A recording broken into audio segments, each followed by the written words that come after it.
I'm sure you came out of the apartment or the house early this morning and said, "Oh, what happened?" All of a sudden, yes, some cooler air came in, courtesy of that north wind that kicked in about 8:30 last night or 8 o'clock.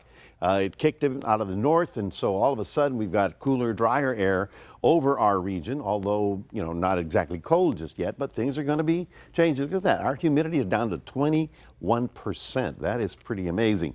Our high today only got up to 80, and our average is about 74. We have a record of 93. We're not going to be anywhere close to that. We're looking at, of course, all the clear skies over the entire state. The entire state is having a lovely day with sunny skies and cool, dry temperatures. Our storm front is way down there out over the Gulf of Mexico.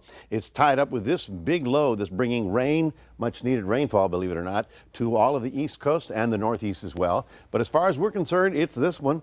This is the big one, folks. This is the front that's going to be strong enough. It's actually not a front. It's a large complex of cold air that's going to be rolling in and bringing us winter, not only to us, but to most of the country. The front is now tailing through California. You can see right about there, but behind it, this is shower activity and even snow at the higher elevations. And as we look out to sea in the Pacific, two more big storms are organizing out there, so that's a good sign.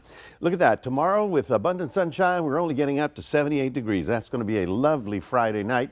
Let me assure you of that. The overnight lows are going to be in the 50s, so it's maybe a little cool in the morning hours. Here's the way our winds are flowing right now, and as we go forward in time, this is Thursday.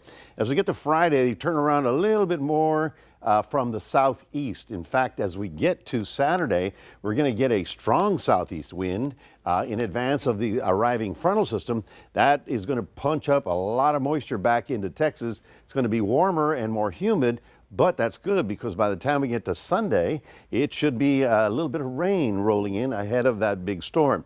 Meanwhile, we have that tropical storm down south. There's a little bit of good news for those of you concerned about getting another tropical storm. Sarah was named early this morning.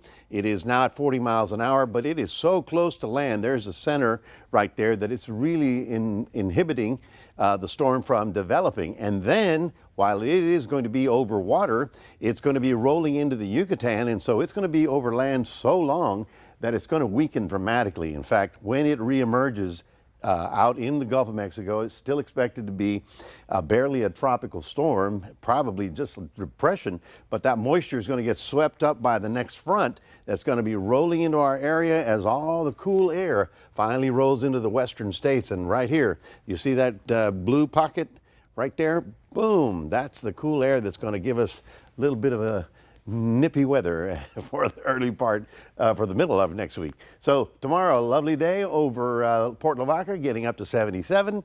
In Cuero, you're getting up to about 80 degrees. Going to be gorgeous in the morning and the afternoon. And then, like I said, by Sunday, we start picking up clouds. Shower activity expected on Monday as the front comes through, probably less than a half an inch. And then cooler weather for next week. That's your 7-day forecast, reminding everybody